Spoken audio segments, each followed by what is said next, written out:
I drink shots. I drink liquor. I drink wine. I drink beer. Is that you talking? No. Yes, actually. That's what they ask you. And then they say, "Oh, but I bet you drink IPAs." Hold up now.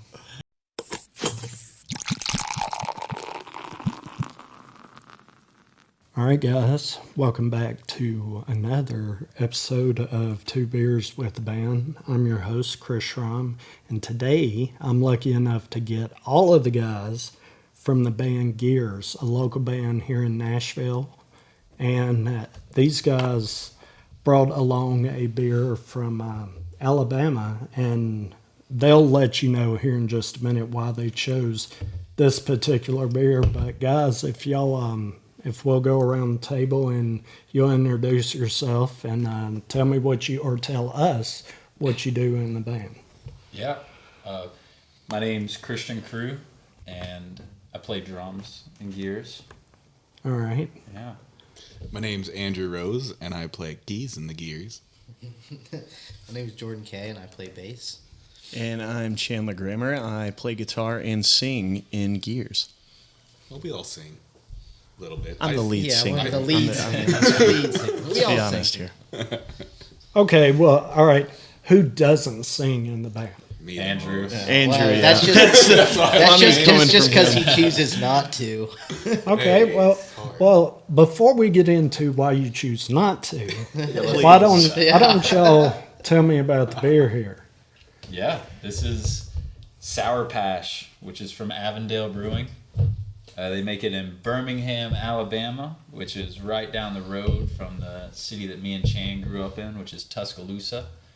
Big Roll Tide. Roll Tide. Roll Tide. Okay. I'm not saying it. You're looking at me. I'm not going to say it. All right. Well, why don't we go ahead and pour this in the glass and see what we got going, guys? I am really pumped about This is beer.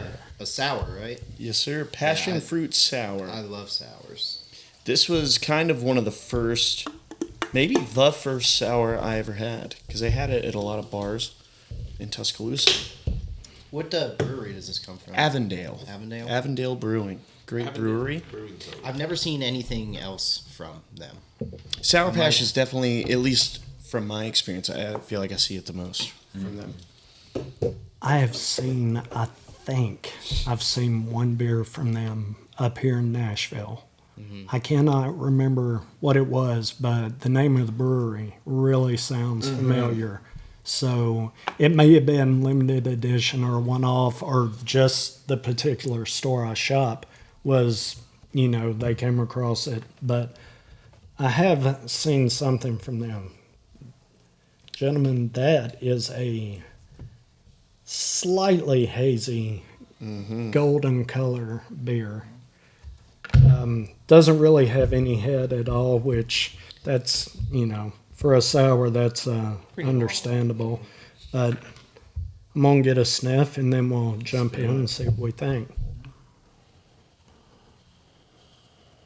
Smells sour. It really does. Wow. I get a little sour off of it, but not an overpowering. Yeah, not like a sickly sweet sour. Well, a lot of people, what I've noticed is people that don't drink sours on the regular, you say sour beer or they read sour on the side and they automatically think of that kind of bitter, bite you on the side of your tongue sour. And as far as the aroma, I'm not getting that bite in the aroma. I'm just getting a light passion fruit, a very light sour. I'm getting a little citrus, but I'm also getting a slightly sweet malt. So that's The passion fruit is pretty mellow. Yeah, in it. yeah. all right. Well, I'm gonna take a sip and see what else I get out of it. Cheers. Cheers. Cheers to all you. It's not a true cheers unless you look someone in the eyes when you do it. That is true.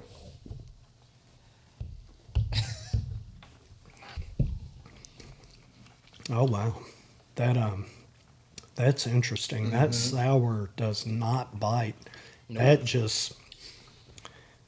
That's nice. I'm not a huge fan of sours, but that right there, that, as far as for me, that hits all the marks of a good sour. Yeah.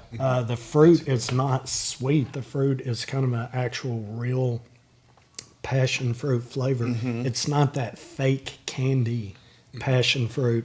No, I really like that about this one. It sours a lot of times, and I like a sour, but sometimes they're so candy that it's hard to drink more than one even, Definitely. Yeah, and Sour Patch. they really, again, you mentioned the candiness of a sour, and then they try to balance the sweet by making it really sour and just really, it just kind of ping. That's what I call it. Those sours. They are nice. Ones that like it feels like you ate a warhead. Yeah. Yeah. And Those are you're one just I'll have like as a one-off, or like if I'm you having can't some drink sort of more than. And Emma Rose has one. the sour season. Yeah, it is is incredible. Very sour. Oh no, that's the terrapin, the watermelon. That's what I'm goes talking- up. That one's crazy. It's crazy sour. Okay. All right. Well, while we finish this fantastic beer, why don't you guys tell me and tell everybody listening a little bit about the band and what y'all been up to recently? Yeah, so Gears has actually been an entity for I guess about 10 years now. Christian and I grew up together in Alabama, and we formed the group together when we were both 15, 16, and practiced in like an old warehouse, whatever. Had a fun time with it. Started putting out music in college, and then once like 2020 came around, we'd finished up what we were doing in Tuscaloosa and moved up here to go to an audio engineering school. And we met Andrew there. He was a classmate of ours. And then a little while later, we met Jordan up here, just playing in the scene, and kind of got it together. Last January, we put out this January, 4 months ago, we put out our first full-length record. We had done a couple EPs. I guess it's actually 4 months ago, tomorrow, right? Oh, yeah. January Cool. 7th. Yeah, it is. And now we're pretty deep working on a new project, another LP that we've been working on. We did a lot of recording this past year at Blackbird Studios over in Berry Hill, where we met as students. And we've had a lot of fun doing that, recording with the Blackbird Academy and everything. And at this point, we have a pretty good number of songs recorded, much more than we're going to actually put on the record. So we're sort of in the process now of trimming it down and putting some final touches on it. But that's kind of where we're at. Yeah, I think we recorded just about over 20. Yeah, we've right? done And yes, but we're picking from 17. Yeah. And then we're going in June to record 4 more. That should kind of round out the whole batch. I think total it'll be 28 songs that we'll have recorded over 7 weeks at Blackbird. And then, we're looking at a normal single LP length. So 10, 12 songs, something like that. Okay, well, I've run into a lot of people that mention the Blackbird Studio, that mention the program that you were alluding to. Can you tell me a little bit more about that program and about what brought you from Alabama to Nashville to be in that program? Yeah, actually, the first time I found out about it, Chan talked to me about it, and his mom had seen someone. Yeah, on actually, Facebook. our local weatherman in Tuscaloosa, Alabama. Yeah, that's what it was. His son came to Blackbird. And so my mom had just seen it on, I guess, maybe Facebook or something, just about him. And she's like, oh, what is that? And looked it up and kind of forwarded it over to me. This seems like something you'd be interested in. Because I was attending the University of Alabama and was doing a couple of audio classes and music classes where I could. And that just seemed like such a more straightforward way to do that, because they don't really do a ton of audio engineering classes at Alabama. So then we started looking into it, and it just seemed like the perfect fit. I mean, you go to school in a studio. What, Rose? You have something to add, buddy? Imagine your mom going, "You could be like the weatherman's son." She did. That was what got me up here. That's what got me up here. So then that became the goal, to help It's be the really, weatherman. really all credited to James Spann. Yeah, James Spann. Yeah. He is an awesome weatherman. Yes, respect the polygon. Respect, yes.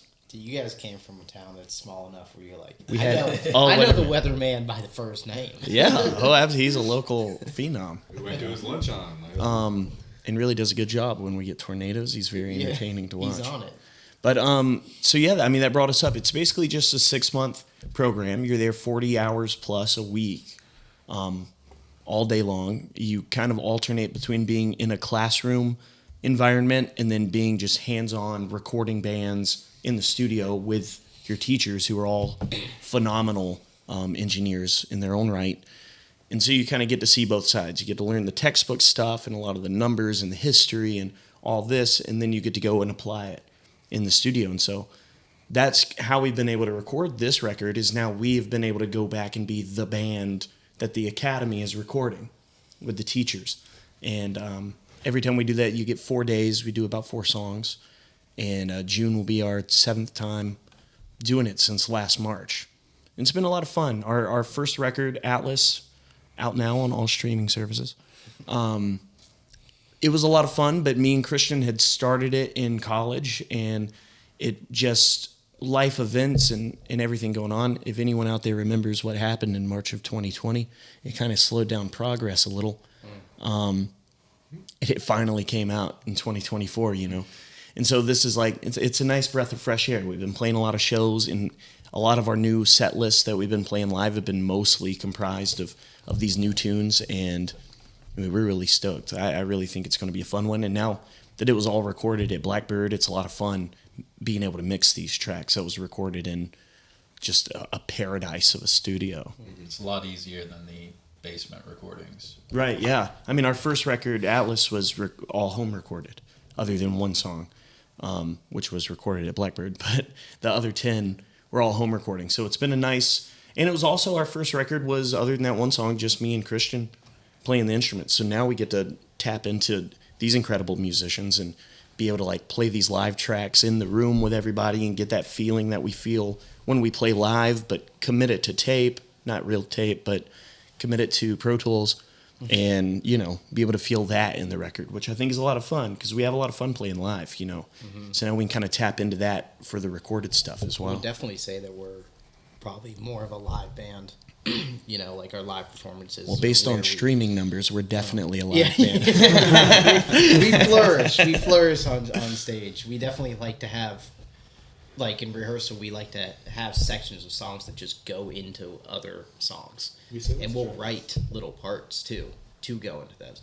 That's a lot of fun. And lately we've been doing that more to just get rid of all the talking in between shows. Yeah. You know what I mean? Because I think that's where it came from, was just to avoid having to talk. Yeah, but also, like, when you stop the music, you're giving the audience a second to talk to their friend, to leave, to grab beer, to grab something. So you need to, you can't have any dead air, So if you stop a song in between every song, you stop it, there's a silence, and then you're like, okay, 1, 2, 3. You got to keep going. You keep the momentum up. Yeah. Everyone's been to that show where, the art, like someone has a mess up, maybe you pop a string, maybe something's messed up and it's taking a while to tune, or your pedal board goes out, and now there's just this big pause, and it kind of feels like they could have just killed the last song and whipped the crowd into a frenzy. But then as soon as that starts going on too long, it's like you can feel the air in the room. I saw that just happen when I played Hop Springs on Friday.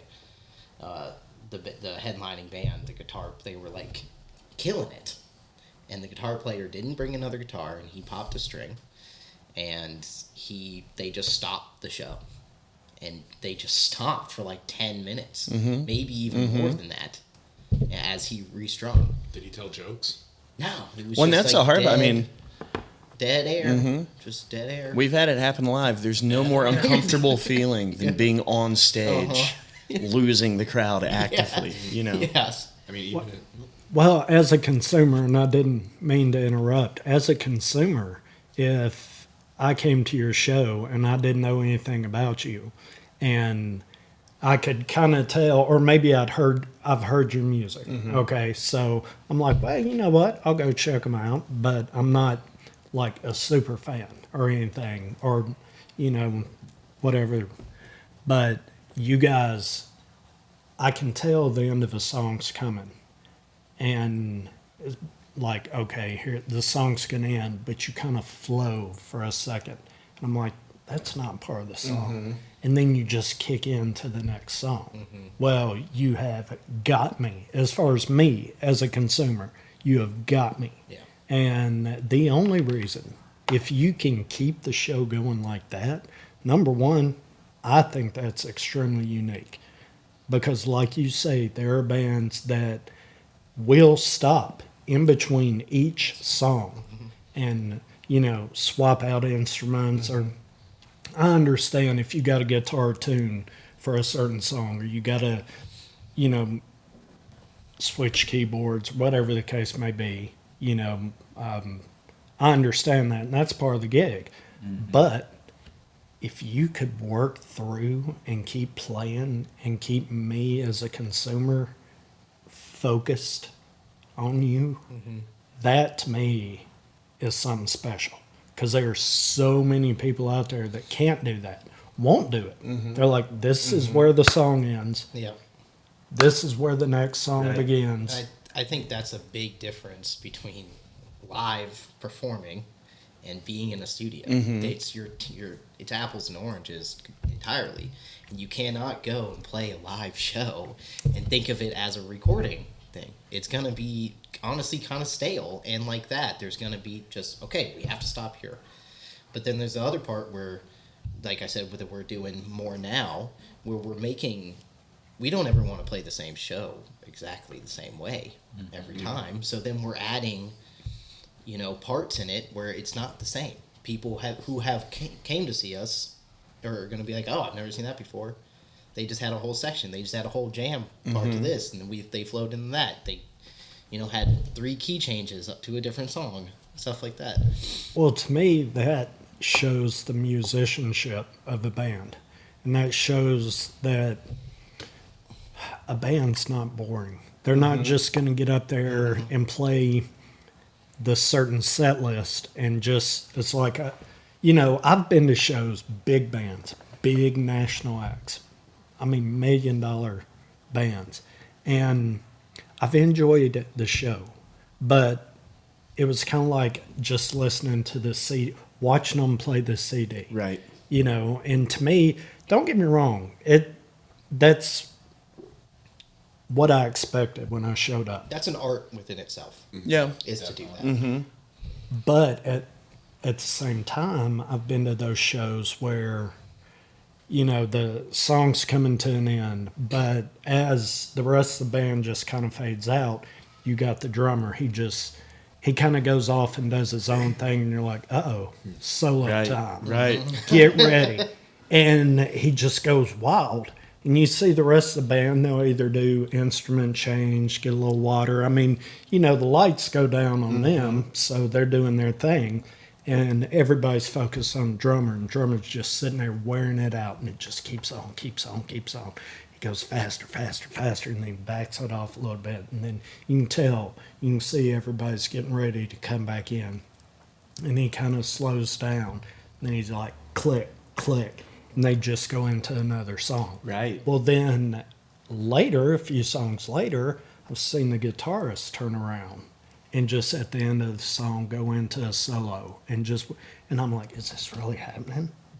And then later on, you see the keyboardist. And it's like, at the end of the show, I'm just like this because it's like constant energy. Right. And to me, it's like, that was well worth the price. I'm not going to get that on the CD. So the next time this band's in town, I'm going to go check them out because they give more than just an act going up and like, okay, I got to play these songs. And after I play these songs, I'm going to get my money and go somewhere else.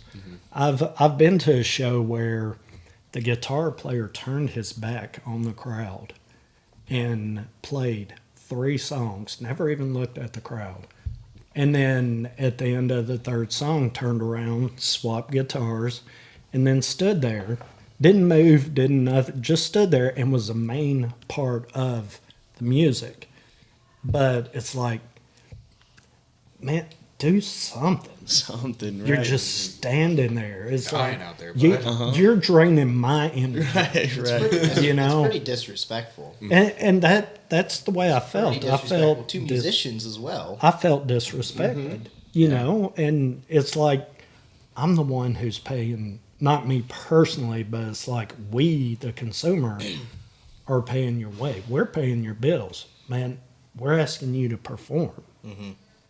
So perform. I mean, even if you're not one of those that just dances all over the place, at least show me something. Don't turn your back on me. You're right. Well, No, you know? absolutely. Saying like it's kind of disrespectful to musicians too, because there are thousands of people. He's living someone's dream right absolutely, now, yeah. and he's just phoning it in. Yeah. And yeah. that, to me, it's like, man, there's someone practicing the room every single day that deserves that spot. And that Yeah, they dude kill to just be on that stage. kill to be there. Yeah. Kill to be there. Yeah. And there's yeah. there's just that psychological thing to it too, where like the audience isn't hardly like, it's hard to make an audience have more fun than you look like you're having. You know, if the whole band is standing up there like zombies, the crowd's not going to be jumping around, dancing, having fun, because they're reading your energy. You know, they're reading whatever it's like. So we've been talking about this Conan O'Brien bit. He was just on the Hot Ones interview show with Sean Evans. Sean Evans, shout out. Shout out Sean Evans. Shout out Sean. Yeah, shout out Sean Evans. One of the best in the game. Yeah, best interview. But he mentioned, just as part of their conversation, that as a host, or obviously this is translatable to all sorts of entertainment, but as a host, you can't let the audience know that you think the show is going poorly. So we talked about, certain hosts or certain guests, they would be doing poorly, but then would say, oh, this isn't going well, is it? Or whatever. And then like the people at home had no clue it wasn't going well. It was just they're getting to watch a celebrity they like, talk to a host they like, and this is cool. And now all of a sudden you at home is like, oh, that was bad. Yeah. It's kind of like when people open up SNL, But I think all of it is translatable. There's so much as a performer on stage that you are responsible for setting the tone of the evening, really. If you're not smiling, the audience won't be smiling. Yeah. If you're not having fun, they won't be having fun. If you look miserable, they'll be miserable. That's your job. That's the whole thing. That's the whole thing is to be this person. Yeah. And to give them the best thing that they ever, even if you're not on at all, they better walk away being like, that was the best show I have ever seen. Yeah. Man. Oh, I mean, we've all That played was- gigs where one of the four or all four of us feel awful. Yes. Yes. It's like, get it together. You got to get whoa. it together. I do want to add, like, when you go to see a show, people aren't going to say, hey, I'm going to go listen to some music later at this. And so what? It's a show. Like, it's entertainment. You It's more than want just listening the to people. songs. You're not going out to play music and then just go home. You're going out to give people something that they'll want to see again. It's an experience. It's not a rerun. Right. You go to another show. The set list isn't, we're going to play these 9 songs, and they go to see these 9 songs. So when a band goes and they play the 9 songs, stop, start, talk in the middle, it's just not the same experience as having a full running show, different sections coming every time. That won't bring the people back to hear you again, because they've heard it, they see you again, you did the same exact thing. I don't need to see the next show, because they're That's how I feel probably like gonna do a the lot same of those. Bigger acts can get away with that. The legend, once you reach like legend status, Yes. you kind You of, there's a lot of have bands, to. a lot of bands that I love. That's one thing. We saw Steely Dan like 2 years ago, and they were still being inventive in their set list. They had different sections. They had written new sections to like Babylon Sisters and stuff, where they're just going into these things that are fresh. I mean, you could have listened to Asia 600 times or whatever. 7 if you'd like, 700 times. But like still things are happening, and Donald Fagen is pushing 80 now. And they're still Is he being really? inventive. Yeah. Is he that old? Oh yeah. Yeah. He's probably He'd have to be. 75. Yeah. 75 or something. But Still got the same voice. I know, think I he mean, was that sings old. great, plays great, seemed like he was having a great How time. old's Michael McDonald then? Probably about 80. He looks not that bad. No, he looks great. He looks pretty and good. his voice is. I saw a literally clip. like I saw the a clip of exact him same. explaining the intro to Minute by Minute. Yeah, with Rick Yeah. Beato. Yeah. Yeah. That was a cool intro. Well, this question is absolutely burning in my mind. Please. And I want to hear from each of you. Mm-hmm.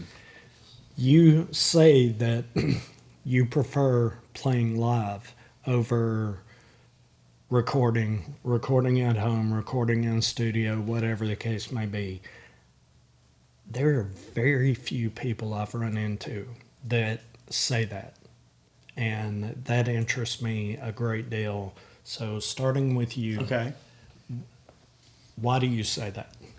I would say, honestly, almost out of laziness, the immediate gratification of having a good show is like nothing else. Yeah. I mean, like, for real, like, It's the best drug. it's the best thing possible. in the world. Yeah. Like, Yeah. that feeling of bringing that energy and having the crowd give it back to you, and then some on the occasions that has happened is incredible. Like, it really, whereas like recording is a long and arduous, and like you can really get into the weeds because we do the whole thing. I mean, we just recorded this one at Blackbird, but we also mix it and we do the overdubs, what overdubs we need at home, and do all that. So you kind of stray away from the creation.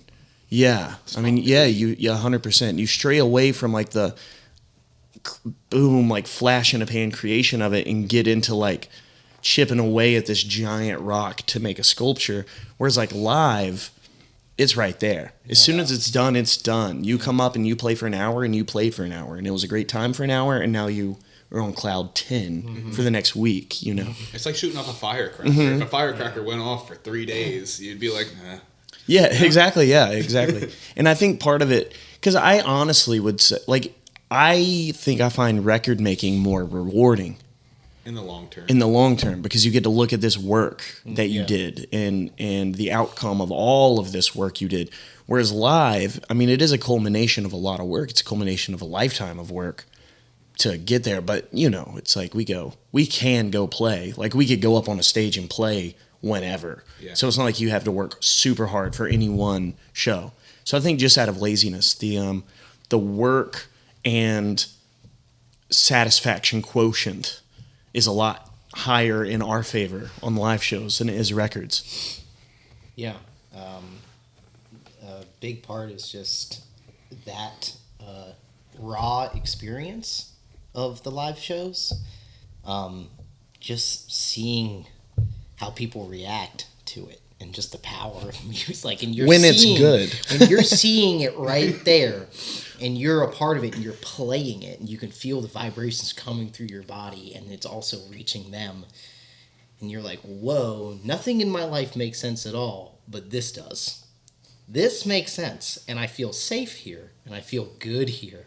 And this is where I want to stay for the rest of my life. Because in this little space, that moment when you're on stage and you're people are dancing inside of a song, you know. But even when we're in the basement and we're jamming, or we're rehearsing or something, in the middle of that, there's you're untouchable. And also, when you're performing live, just how Chandler said, that moment is gone. That moment is there, so you're getting a complete unique experience. Even if you're trying to play the same song the same way again, you're getting a unique experience. Nobody else that wasn't there never got that. So you just got to experience something with these people that will never be seen, or like it's like seeing a sunset that went down. It's like you're never going to see the same one, man. Yeah. You're going to see a lot of other sunsets, but it ain't going to be the same one. And the people that you're there with are also experiencing the same thing. I just think that's really beautiful. Okay. I feel like I come from more of a home recording type of making my own type of music in the box and adjusting it over days and weeks. And in the past, I had gone through a period of recording other people's music and working on it for days and weeks and trying to arrange to have them come in and like finish the song and being really happy when it's done. But just like being the person on the computer and just like working on it until it's complete and having that feeling of like it has to be perfect. I want to be happy with how it sounds, and every time I listen back to it, unless I do something to change it, it will sound exactly the same. That doesn't happen in live music. I could bring I have an electric keyboard. Every time I play the notes, like one note, it'll be the same. If I'm playing in a song, it will, like y'all said, it'll never be the same. Unlike what y'all said, I even enjoy the times that we play that aren't good, because at least I get to think back to it and be like, wow, that'll never happen again. At least you get to learn from it. Like if you play a bad show, you're still walking away from it, or at least you should, and being like, I need to get back in the shed. A failure right now. Failure's not a failure if you learn from it. At all. Yeah. And the spontaneity of it all, the whole it happened, then it's gone. That's what I benefits both ways. I love it. If it's great, it's like that was cool, that happened, they had a cool. If it was bad, at least that's over. But I also like, we're, at least us, we're not Fish. We're not only playing us and then we go home and we're in the green room the whole time. It's like we go to the show, we meet bands that we haven't ever played with. We get to see the whole hurrah go on. We get to see the people that they bring. We get to see the people that came out for us. It's the whole human experience that happens, and all of the things that go on throughout the night make the playing even better. And I feel like if you preferred recording towards live music as a musician that's playing live, and you didn't like playing live as much as you did recording, then why are you playing live? Like, let's have some fun a little bit. Let's. I mean, you definitely have the option nowadays to never do that. Well, if you did it right, Harry Nilsson never had to play live. He said, "I don't wanna," and he didn't. It was cool. No, that's just No, I agree. It's like if you're not having fun, if you're going to get up and be on stage and be miserable, stay home. Stay home and sell merch. Be on TikTok. Yeah. Christian, why do you like it? Why do I like playing live? Yeah. I don't know. I love the studio as well. I love like working out tracks and everything. It's a whole different satisfaction. Getting on stage and having that exchange with the audience, that's just a very different feeling. Our first gigs were 4-hour bar sets back in Tuscaloosa, playing college bars and lots of covers. And we don't do that anymore because we prefer not to.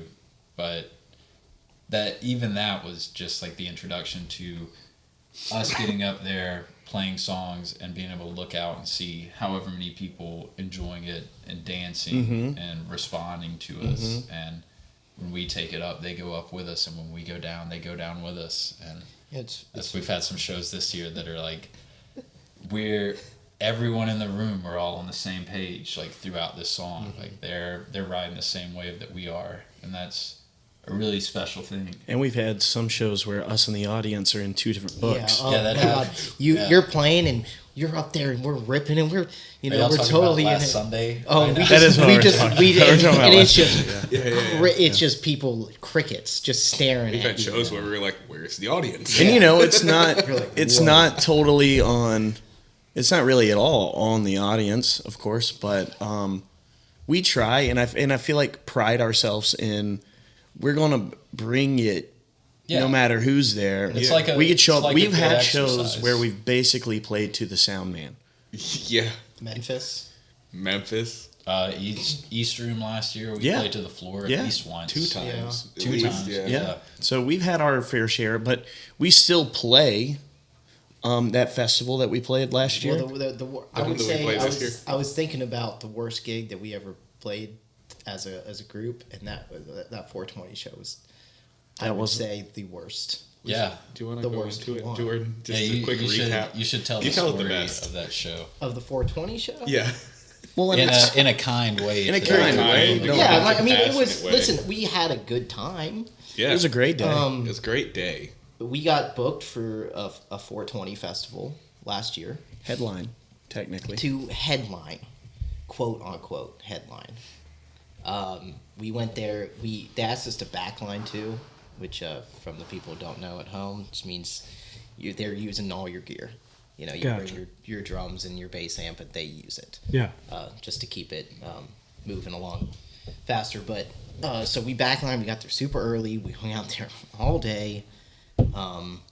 I think we only got like a beer for free or whatever. It Maybe, was something. It was yeah. maybe a beer, whatever. But we hung were out. making good money. We were for making the good show. money. We were getting paid for it, so we weren't complaining. We were thinking we're headlining. It's a fun event. There was a bunch of people there, a bunch of art vendors. I mean, it was Big big. food. We were Big, busy. very excited. Built a nice big stage. Yeah, Sound was great. it was going to be awesome. We were so excited.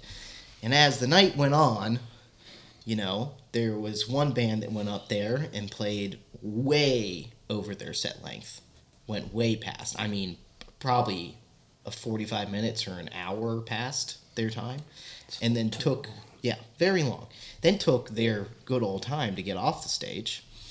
And I kept being like, all right, like the venue's gonna close. And then I went to the guy and he was like, there's one more band before you, then you're gonna go on. I was like, okay. So the band that goes up before us, of course, they don't tell us anything. It's a Grammy award winning. They were so good. They were. I mean, they were. They're incredible. They were like Amazing. people who played with like the Jackson 5 and stuff, like go on the road with them, and they went up on stage, and they were just jamming, and they were blowing I was crowd out of the water. All of us were just sitting there like, oh God, After them. we got to go up after this. So we were already kind of sinking in our heart. As this is happening, the venue was closing. Art vendors are packing art up. Vendors they're packing trucks up. driving Food off. trucks are packing up and everything like that. And I go up to the guy. I'm like, "Hey, are we playing?" He's like, "Yeah, you'll definitely get to go on stage and play. You'll definitely go to do it." So we finally get up there. We get 3 songs in. Yeah, 2 and a maybe. half. As two we and a were half? going up, I One and a remember half. 1.5, Not maybe not 1.5. far. We finally get up on stage. We start playing. We look out. And there's nobody. there's there. nobody. There's Everyone's no- not even the venue- vendors. The entire festival. They cleared out. made everyone leave. Yeah. Like it was done. It was It was closed. over, and we played maybe 1.5, 2.5 songs. In between the third song, just all the sound cuts off. The lights, the sound, everything cuts off. It was so closed. One of the other guys playing pulled up his trumpet and just started playing off stage at us. It's like, this isn't a practice. It was. bud. It was. Yeah, there's It was nobody pretty. there. It was pretty heart crushing. We were getting on stage, and as I walked past the guys on stage, like, oh, there's another band playing. I was like, Yeah. The sound guy was about to shut it down. Yeah, they weren't very happy with us. We We got. would not stop playing. We just played. Yeah. We played a probably 18-minute version of one of our 4-minute songs. Yeah. Because they were like, okay, y'all can play one more Uh-huh. song. Yeah. And so then we took a song and they just cut us extended off. the outro. Yeah, and they cut it. They cut us off in between, in the middle of that song. And at the time, that was the most quote unquote prestigious show we had ever been able to play as this ensemble, as in like Gears. And so it was like we were just so happy.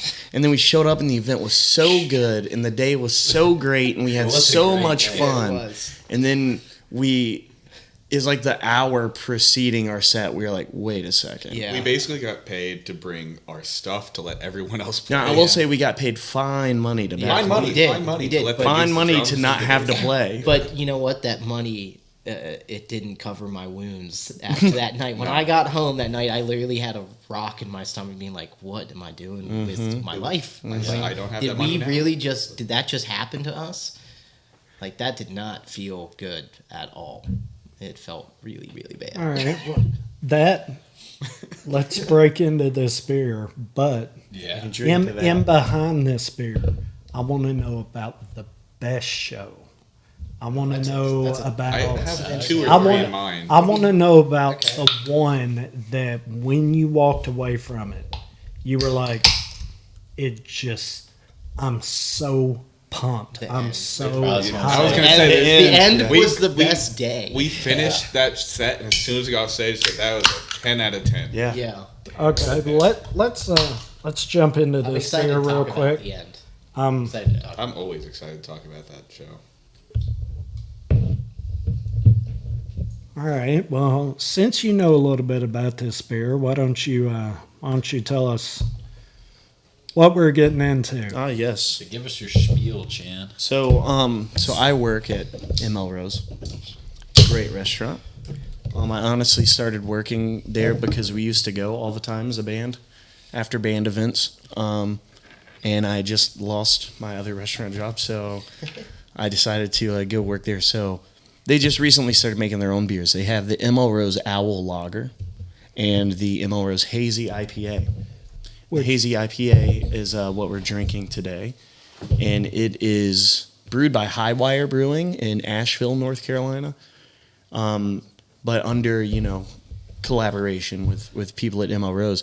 They also make, I believe, they make beers for a couple other restaurants in town. I think they make beers for Von Elrod's as well, but it's a great drink. I like the Owl Lager, but I'm an IPA guy myself, as you have to be with this kind of mustache.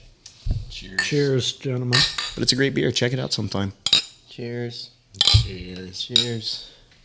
Cheers. Cheers. Cheers. Cheers. Boom. Good. I'm glad that everybody respects that. Yeah, that's a good rule. You have to make eye contact for a cheers. I make a big stink about Get it. a Yes. get a good you whiff, do. fellas. I You do do. give Yeah. a big stink. Before you take a sip, get a Use whiff. your of nose for the fruity taste that shows. Well, It's a classic IPA smell. Whoa. Very hazy. it is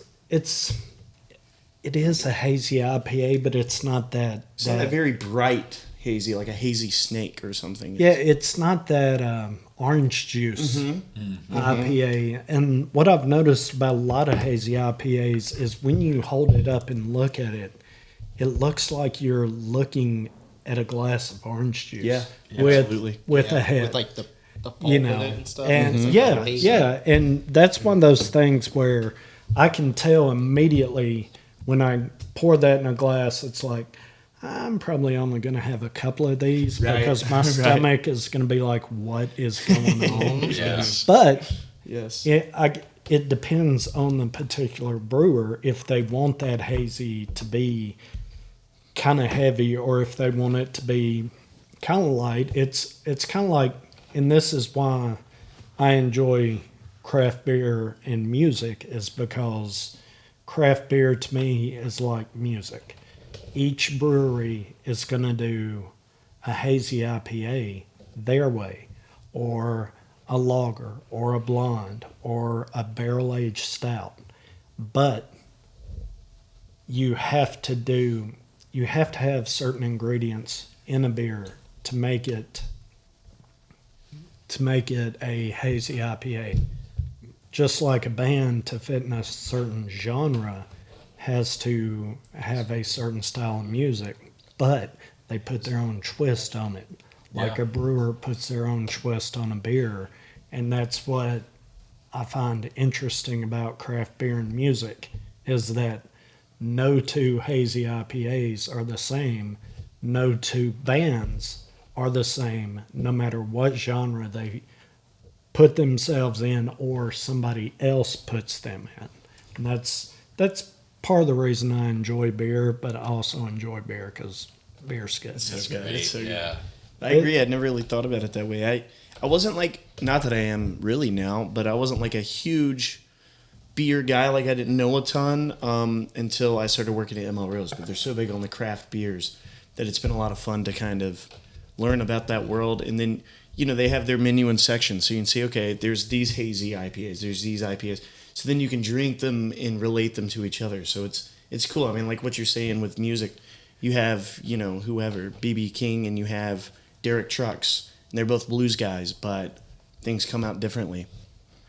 All right. Well, what are y'all getting as far as aroma on this beer? Well, I'm getting Definitely for some sure. hops, but it's also like it smells a little sweet, not super sweet. yeah. The Is there other- some citrus in here? Because it smells a little citrusy. Definitely. You should, for a proper IPA or a proper hazy IPA, It's citrus. you should get a little citrus. Depending on your palate, you may get a little bit more citrus. A lot of people, it also depends on the hops that they used in the beer. Some brewers like their citrus a little more forward. Some like it dialed back. But you need just at least a little bit in there. Yes. As far as I'm concerned, to make it the IPA. I get a little citrus, but it's not overwhelming. Yeah, it's not crazy, but I definitely can get it. I get a little, It makes that tart That Yeah. little tart smell. Kind of like a ripe pineapple Yeah. on top of that. Yeah, I definitely smell that. Compared to that, the sour pash, I feel like a lot of the notes from smelling it are very muted. Like it has a lot less aroma, at least maybe out of this glass. I'm not sure. Well, I'm getting the same. I'm not getting a real jumping out there. To me, it seems like a lot of this does blend well. It's not the pineapple jumps out, Yes. or you got tropical fruit, or maybe the malt just kind of jumps up there. You don't get that. Everything seems to kind of blend well, and that makes me really interested in how this beer is going to taste. So we've already done the cheers. So gentlemen, let's dive in.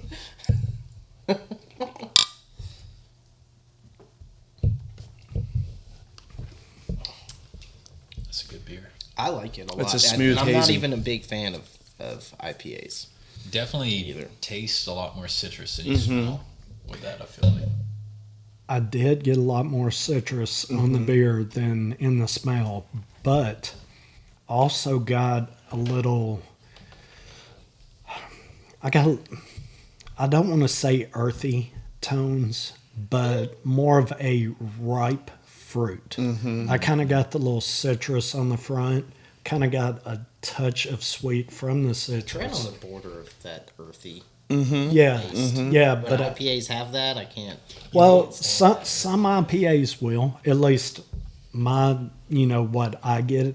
I maybe it's not earthy, but I went through a very long herbal tea phase, loose leaf tea phase, and I get the same type of like taste that I get from like an oolong tea. You know what?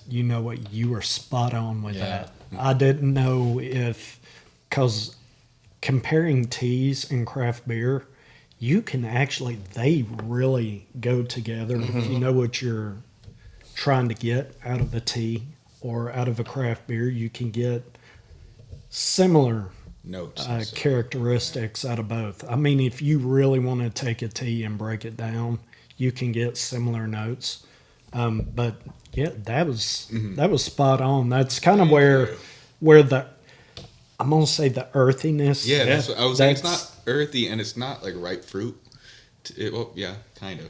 But the oolong, just that taste is so familiar to me.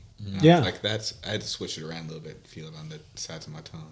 Well, I like that. You know what? I'm gonna have to incorporate that into my description because there's probably a lot of people out there that are gonna get that, and probably some that won't. But we'll have to incorporate that, or at least I will, and see if anyone else gets that. But now that we've talked about this beer and we all agree that this is a good example of an IPA, not overwhelming. It's drinkable. Very Yes. easy to Yeah. drink. Very Yes. easy to drink, maybe even Yes. a non-IPA drink. I can drink it. It's I'm drinking it now, aren't I? Well, I think as far as an IPA goes, for people that don't like IPAs because they've had one or two bad experiences, if they approach it again and say, you know what, I'm going to give IPAs another run because people like it. I don't, because of whatever reason. If they kind of work themselves back in and they start with a beer like this, they may find themselves being an IPA fan, which is what happened to me. And a beer like this, I'm not going to say is a starter IPA because a brewer might say, you know what, my beer's better than that. And I wouldn't say that's a bad thing about a beer. Your beer's unique. It doesn't have, it blends well together. It doesn't just really bite you, on the citra or on the oolong / earthiness or, the herbal flavors. A lot of grassy herbal. That's what people don't like about IPAs. And I think this really doesn't have that. So I think this is a pretty good beer. It really is. Like I really think it doesn't have the like you're saying, like that crazy hoppiness, which I kind of dig now from IPAs. Someone dropped cymbals. Did y'all hear that? But very smooth for an IPA. Yeah. Haziers, I tend to feel like they are anyway, but Yeah, I'd say even if it's not a beginner IPA, it's definitely beginner friendly. yes, Yeah. yes. I mean, that's what Not got me gonna- off the IPAs. Is Doesn't is they're smack being, you in the mouth Them when you being drink it. so Sharp. yeah, and Yes. they sit in your stomach like a rock. And they can make you know what I mean? wince, the right ones, and make you Yeah, almost like like as if it was sour. No. You know, it makes you like, ooh. Now going through Nashville is a very big beer town. I feel like when I moved here, I'm from New York originally, but I moved here, and I didn't realize how much people love beer around here. So many different breweries and stuff like that. It's kind of hard to find where I'm from.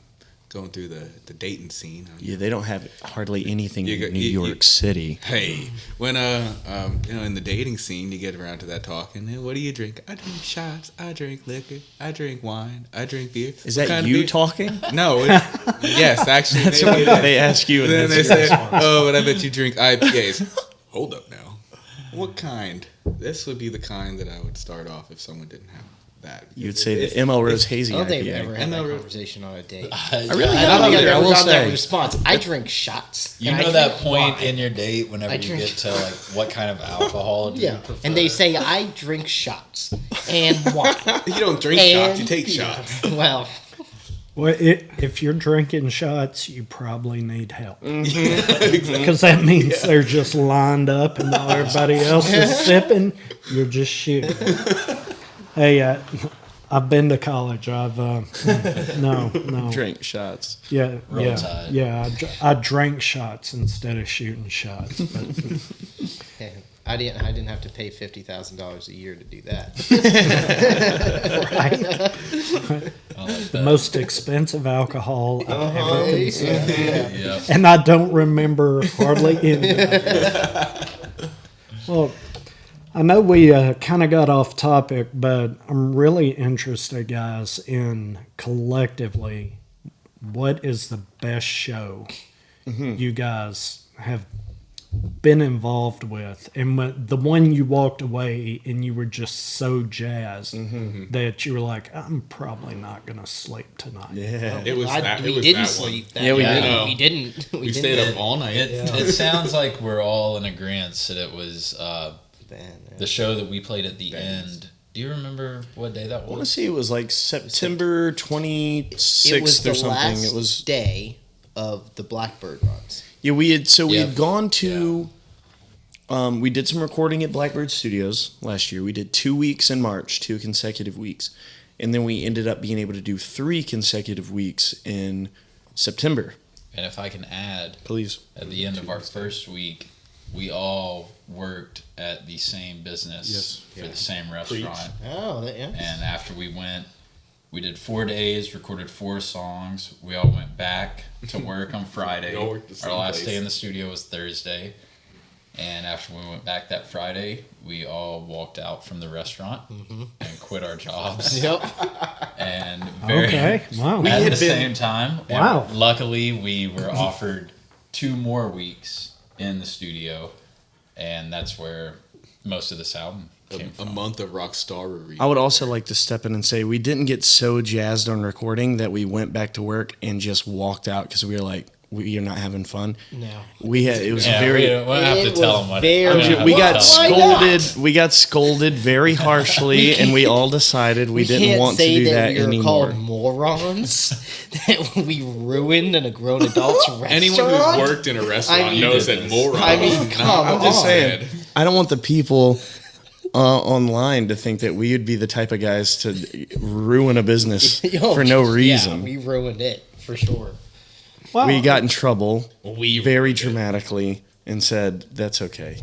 We And can, then we quit. Regardless, Wait, hold on. We went for a week, had a great week recording songs, and then had the opportunity to go back for 2 weeks. Also, all quit our jobs together, so it really felt we're really rallying on Yeah, the it's up band. against It was- against And then everything. at the very end of those 3 weeks in On the studio Tuesday. doing 12 songs, we went and played The End, which is on Elliston Place. yeah.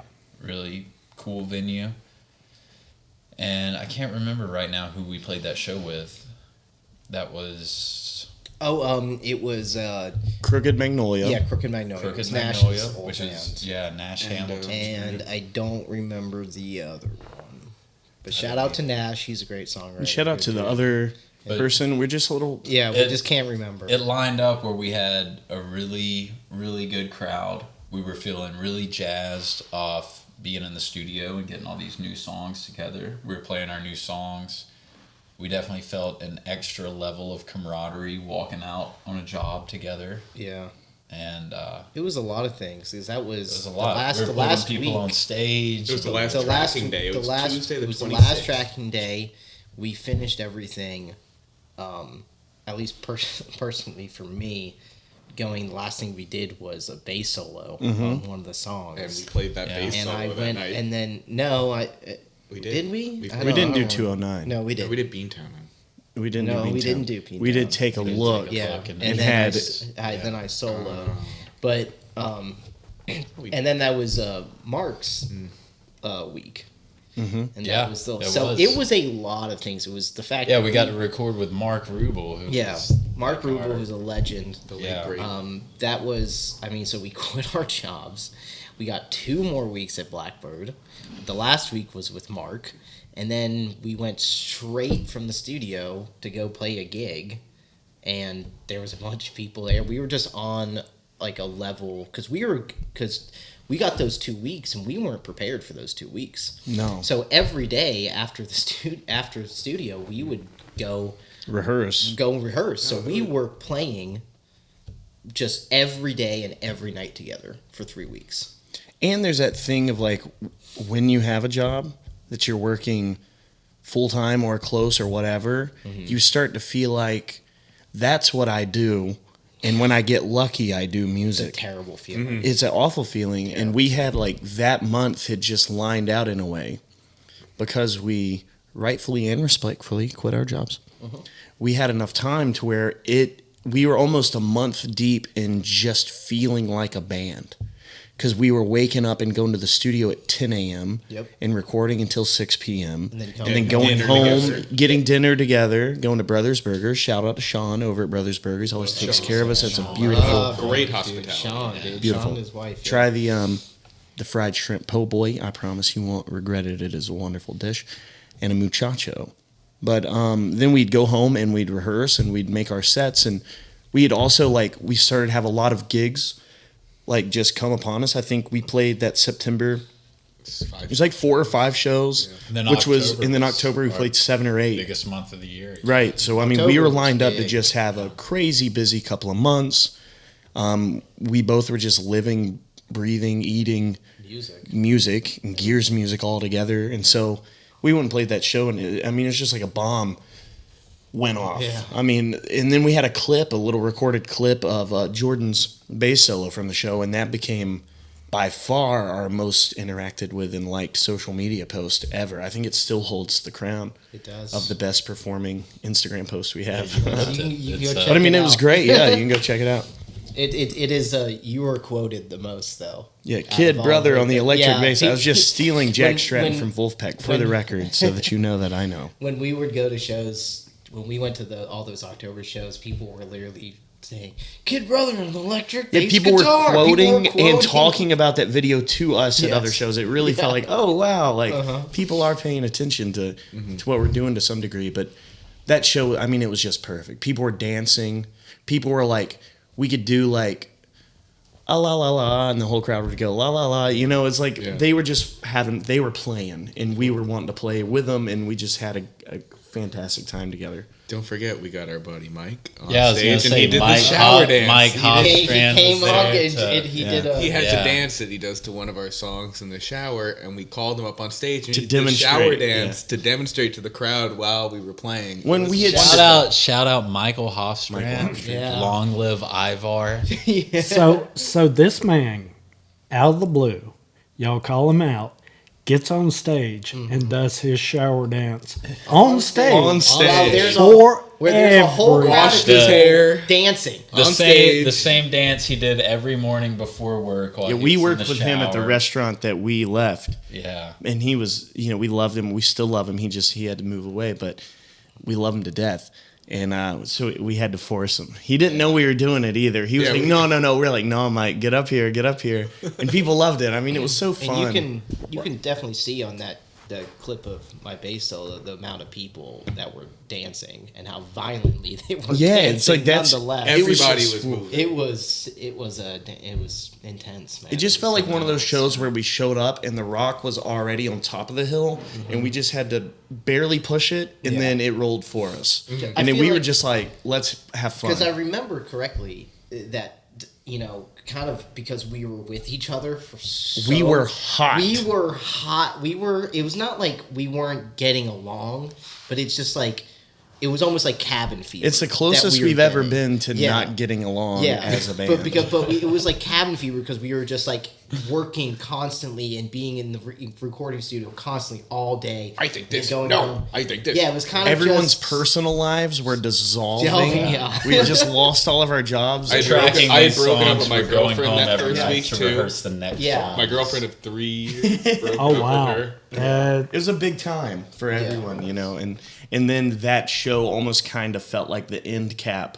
on that period of like cabin fever type stuff, and it just bow. It was like all of the energy, negative and positive, fused into one. It's like the top just blew off the bottle. It was literally about to snap. It was all that potential energy just building up. And as soon as he got on stage, it was like, and if you'll remember, we started the show off by having the sound man play a song. James Jamerson used one finger. It was so and good. KB used a note. Kid brother only played one note. It was really good though. It's like just a goofy. I mean, kind of goofy though. Yeah, it's goofy. Like a spoken word song by Wolfman, a spinoff of the band Wolfpack. If anyone at home is familiar. But it's just like kind of goofy and weird and very long. And we had just gotten so jazzed on the track throughout the week. We're like, we're going to start the show with it. And then by the end of it, like the crowd was quoting it with us. And I think that was when we were like, okay, we got them. Like they were listening. It's not even a recording of us. Something they've never heard. Very weird spoken word. They have no clue who James They don't know who James Jamerson is. Yeah. They don't know he's a bass player. They don't know what James Jamerson used one finger means at all. And then they're quoting it like it's the chorus of a Bon Jovi song back to us. And then like that was before we even played a note. And so we knew like it's about to go down. And it we went had them down. in the palm of our hand already. We didn't do it. We did. It was like, okay, well, they're here to play with us. Sometimes we go to play shows. I'm sure every musician can attest to this. And it almost feels like the crowd is, Show us what you got. like prove to us that we shouldn't hate you. Prove to us that you're cool and not a bunch of losers playing. And again, as an audience, I do kind of get that sentiment sometimes, but I'm like, no, yeah, sometimes I'm all. Exactly. I think musicians are the most ones like that, being like, oh, okay, you guys think you can go play? Yeah, show us. Show us then. So like I get it, but that one felt like we took the stage and they were just ready to like. We're having fun. Like it's gonna be a fun night. It was a Tuesday night, for goodness sake. And people were. It was a great Tuesday. One of the best, Was that if not the best, Tuesday? show of our career. Yeah, I think that's been the best. We've had a couple up in Chicago with our buddy Mark Burjek. Shout out Burjek Collective, Arnica, Montana, and Glass Beagle. Wait, what was the last show that we did play a show recently? We walked out and we were like, that was the closest 10 to 10. That was the Basement, January 7th. That was Atlas album release. No. No? There was one recently. Was it the one we played at the Cobra on the back? That was great. That was a great That we night. walked away and we were like, that was about 9. That was about a 9. That was another good one. No. It was the Cobra. When we went back to the Cobra, we didn't play it on the back patio. We played inside the room, in the back room. I don't know that one That felt was that on. good. Was that on the 10th? What are you talking I about? felt We all great. walked off I mean, I think we stage. played well, but at the Cobra, either way, the end we can all agree on. Okay. Yeah. To me, the back patio Cobra was like, let's go. That was let's go. Let's go. And we had just come We had off a all week our- at Blackbird. we had That was all the same our, circumstance. Our other band friends there. We had a whole home crowd for us and our other pretty favorite band, Shanny Niesman. They had their whole crowd. We had our whole crowd. It was a great show. Great turnout. This feels like a good time to ask. Chris, would it be possible for us to take a little halftime? I was about to say, I can use the that. little pee It'll break. take- I gotta time. take a little pee break. Yeah, sure. Thanks for listening to the Two Beers with the Band podcast. We hope you enjoyed the show. If you would like to donate to the show, the link is in the description. 80% of this month's donation will go to the music charity listed on the 2BWB website, and 20% will go to the upkeep of the show, new equipment, payroll, and rent of the recording locations. Learn more about today's show at 2BWB on Instagram, YouTube, TikTok, and anywhere you enjoy the show.